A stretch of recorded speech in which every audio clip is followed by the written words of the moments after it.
Betul ke awak nak kahwin dengan saya? Awak tak percayakan saya ke? Awak sedia terima saya sebagai suami awak? Awak terima ke saya jadi isteri awak?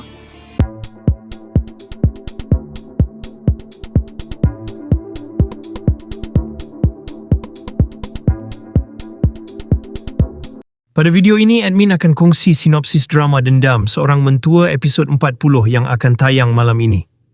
Semua orang ingat Carl pergi Spain tu sebab nak kembangkan bisnes dia. Tapi rupa-rupanya dia masuk penjara kat sana. Suasana ruang tamu pada malam itu begitu sunyi, meninggalkan ketegangan yang seakan-akan tergantung di udara. Di atas sofa mewah yang empuk, Carl duduk mengenakan kemeja berwarna merah jambu lembut. Wajahnya tampak tegang, menyembunyikan keraguan yang mendalam yang jelas, terpancar daripada renungan matanya yang tajam. Di hadapannya, Sofia duduk dengan tenang, mengenakan pakaian kasual berwarna krim. Rambut hitamnya yang panjang dan lurus membingkai wajahnya yang penuh dengan keazaman. Dalam kesunyian itu, pergolakan emosi semakin memuncak apabila Carl menuntut kepastian mutlak daripada Sofia tentang kesungguhannya untuk melangkah ke alam perkahwinan. Namun, Sofia langsung tidak gentar.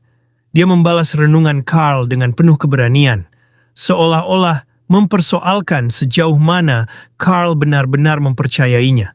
Ketegangan semakin mengikat komitmen mereka apabila Carl sekali lagi memastikan sama ada Sofia benar-benar bersedia menerima dirinya sebagai seorang suami. Sofia pula menyambut persoalan itu dengan tuntutan yang sama, meminta kepastian sama ada Carl juga benar-benar bersedia mengikat janji dan menerimanya sebagai seorang istri. Di sebalik persetujuan tanpa kata yang saling berbalas itu, sebuah labirin rahsia besar kini mula terbina. Keputusan nekat Sofia untuk membina rumah tangga bersama Carl segera mencetuskan gelombang kebimbangan dalam kalangan insan terdekatnya. Di sudut ruang yang lain, Sofia berdepan dengan Kak Nora yang tampil bergaya mengenakan cermin mata bercorak harimau bintang. Pandangan Kak Nora dipenuhi rasa tidak percaya dan kebimbangan yang mendalam terhadap pilihan hidup Sofia. Sofia cuba merasionalkan keputusannya dengan membandingkan keadaan itu dengan kisah silamnya bersama Muzaffar. Dia berpegang pada keyakinan bahawa walaupun perkahwinannya dengan Muzaffar dahulu tidak diasaskan atas cinta, perasaan kasih tetap mampu berputik seiring berjalannya waktu. Begitu juga selepas dia sah menjadi isteri Carl. Mendengar penjelasan Sofia, Kak Nora hanya mampu menghela nafas panjang dengan wajah yang jelas menunjukkan rasa geram.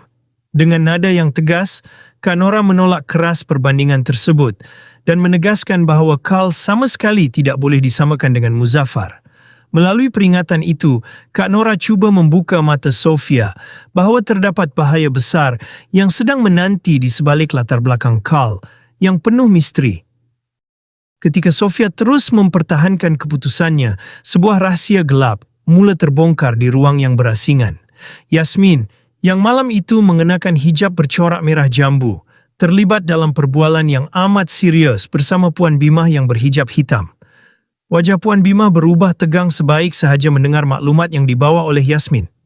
Sedikit demi sedikit, Yasmin membongkar fakta mengejutkan yang selama ini sengaja disembunyikan daripada Sofia dan masyarakat umum mengenai masa lalu Carl. Manipulasi imej awam. Selama bertahun-tahun, semua orang diyakinkan bahawa Carl berada di Spanyol demi mengembangkan empayar perniagaannya ke peringkat antarabangsa. Hakikat sebenar, Carl sebenarnya bukan sedang mengecap kejayaan dalam dunia perniagaan di Eropah. Sebaliknya sedang menjalani hukuman dan meringkuk di sebalik tirai besi sebuah penjara di Spanyol. Pendedahan bahawa Carl merupakan bekas banduan di luar negara serta-merta menjadi bom jangka yang mampu memusnahkan masa depan Sofia, sekaligus menimbulkan kebimbangan yang amat mendalam dalam hati Puan Bimah sebagai seorang ibu. Konflik tidak terhenti di dalam rumah.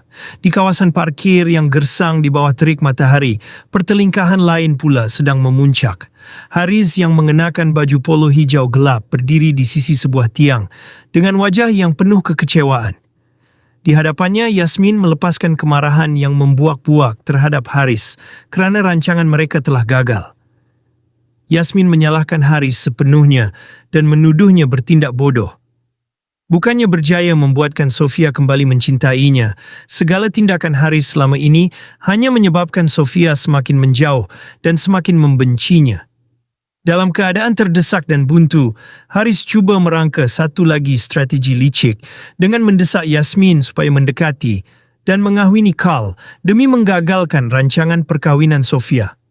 Namun Yasmin segera membalas cadangan tidak masuk akal itu dengan sindiran yang tajam. Dia mempersoalkan mengapa Haris sendiri tidak menyelesaikan masalah hubungannya atau mengambil tindakan yang sebenar.